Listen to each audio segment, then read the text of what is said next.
மகிழம்பட்டி என்ற அழகான கிராமத்தில் அருண், பாலா, சந்துரு என்ற 3 நண்பர்கள் இருந்தார்கள். பள்ளி படிப்பு முடிந்து பாலா நகரத்திற்கு சென்றான். சந்துருவும் அவனது தந்தை தொழிலை பார்த்து கொண்டான். அருண் மட்டும் விவசாயத்தில் ஈடுபட்டான். ஒரு நாள் பாலாவின் பிறந்த நாளன்று மூவரும் சந்தித்தார்கள். வாங்க நண்பர்களே, உங்களை சந்திப்பதில் எனக்கு ரொம்ப மகிழ்ச்சி. இன்னைக்கு என் பிறந்த நாள், எல்லாரும் எங்க வீட்லயே சாப்பிட்டு பேசலாம். நிச்சயமா பாலா, இதோ இது என் பிறந்தநாள் பரிசு. விலை உயர்ந்த வாட்ச் உனக்காக பார்த்து பார்த்து வாங்கினேன். ரொம்ப நன்றி சந்துரு. அருண், நீ ஏன் அமைதியா இருக்க? நீ எதுவும் கொண்டு வரலையா? இல்லை பாலா, என்னை மன்னிச்சிடு. இந்த வருஷம் விவசாயத்துல நஷ்டம். என் வீட்டு சூழ்நிலை உனக்கே தெரியும். உன் மேல இருக்கிற அன்புதான் என் பரிசு. என்ன அருண், வெறும் கையை வீசிக்கிட்டு வந்திருக்க? ஒரு சின்ன பரிசு வாங்க கூடவா உன்கிட்ட காசு இல்ல? தராதரம் தெரிஞ்சு பழகணும்னு இதனாலதான் பெரியவங்க சொல்லுவாங்க. சந்துரு, பணம் என்னைக்கும் நட்புக்கு இடையில வந்ததில்லை.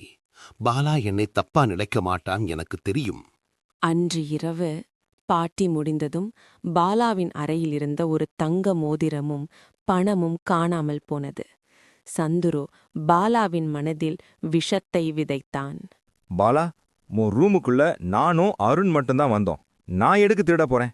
கண்டிப்பா அந்த அருண் தான் எடுத்திருப்பான். அவன்தான் காசு இல்லாம கஷ்டப்படுறானே. அருண், உன்னை என் நண்பன்னு நம்பி வீட்டுக்கு கூப்பிட்டா என் மோதிரத்தையே திருடிட்டியா? மரியாதையா திருப்பி கொடுத்துரு. பாலா, என்ன வார்த்தை சொல்ற? நான் ஏழையா இருக்கலாம், ஆனா திருடன் இல்ல. என்ன நம்பு பாலா.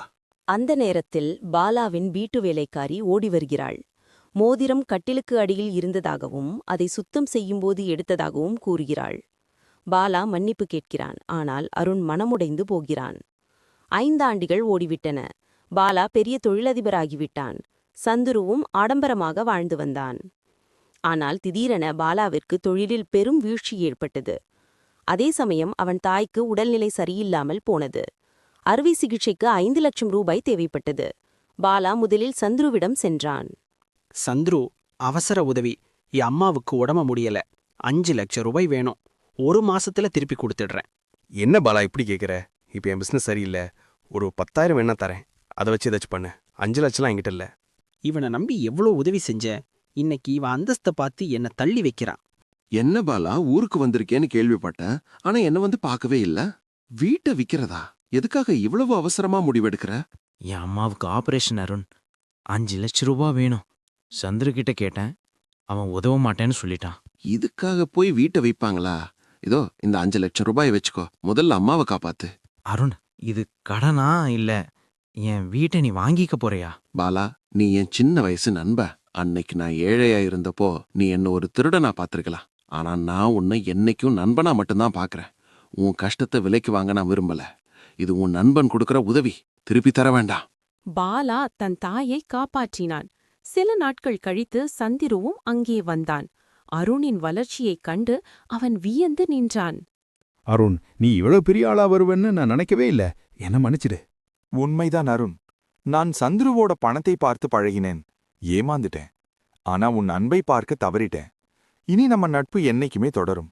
அந்த 3 நண்பர்களில் பாலாவுக்கு பழம் ஒரு பாடத்தை கற்பித்தது. சந்துருவுக்கு தன் தவறு புரிந்தது.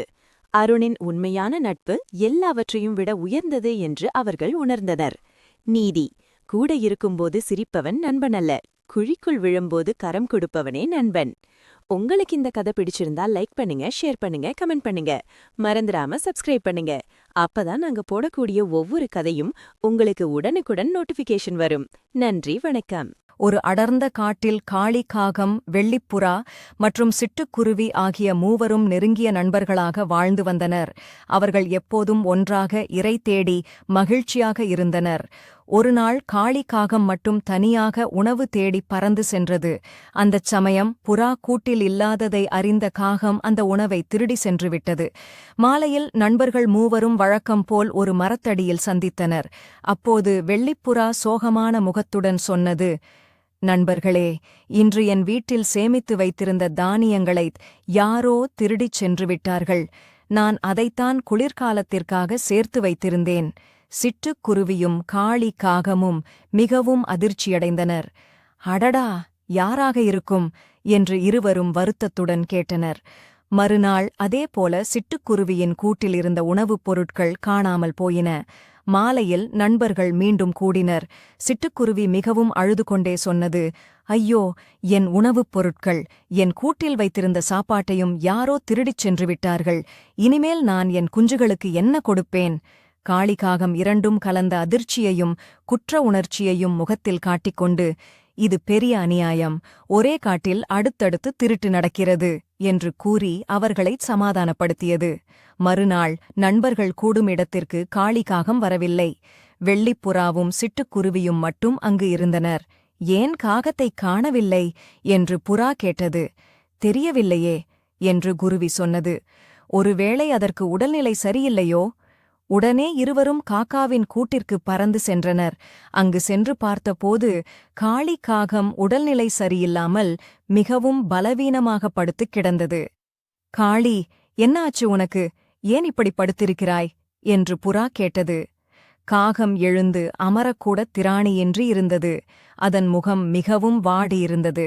வெள்ளிப்புறாவும் சிட்டுக்குருவியும் நேரம் தாமதிக்காமல் காக்காவைத் தாங்கிப் பிடித்து தூக்கிக் கொண்டு அருகிலிருந்த பெரிய மரத்தடியில் இருந்த பறவைகளுக்கான ஆஸ்பத்திரிக்கு சிகிச்சைப் பகுதிக்கு கொண்டு சென்றனர். அங்கு அதைச் சிகிச்சைக்குச் சேர்த்தனர். சிகிச்சை பெற்று கொஞ்சம் தெளிவு அடைந்த பிறகு காளி காகம் தன் நண்பர்களைப் பார்த்தது. அதன் கண்களில் கண்ணீர் வந்தது. கம்பீரமாக காட்சியளித்த காளி இப்போது கனிந்து போய் மெல்லிய குரலில் சொன்னது, நண்பர்களே, என்னை மன்னித்து விடுங்கள். உங்கள் இருவரின் தானியங்களையும் உணவுப் பொருட்களையும் திருடியது நான்தான்.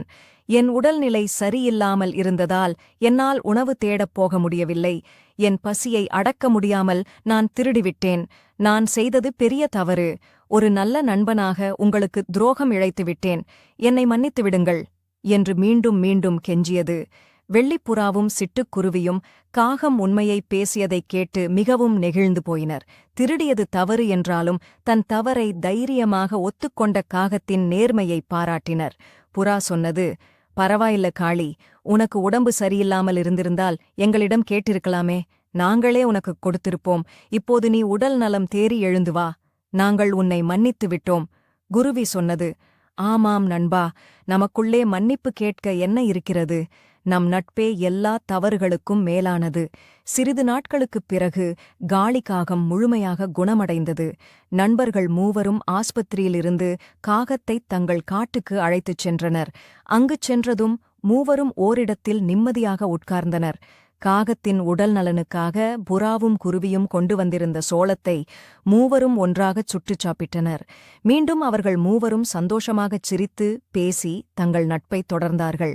அந்த திருட்டுச் சம்பவத்தை அவர்கள் மறந்து மீண்டும் புதிய நண்பர்களாக பறந்து திரிந்தார்கள். நீதி: தவறு செய்வது அனைவரின் இயல்பு. ஆனால் செய்த தவறை உணர்ந்து மன்னிப்புக் கேட்பது அதைவிடப் பெரிய குணம். உண்மையான நட்பு எப்போதுமே மன்னித்து அரவணைக்கும். இந்த கதை பிடித்திருந்தால் லைக் அண்ட் சப்ஸ்கிரைப் பண்ணுங்கள். மீண்டும் அடுத்த கதையில் சந்திக்கிறேன். நன்றி, வணக்கம்.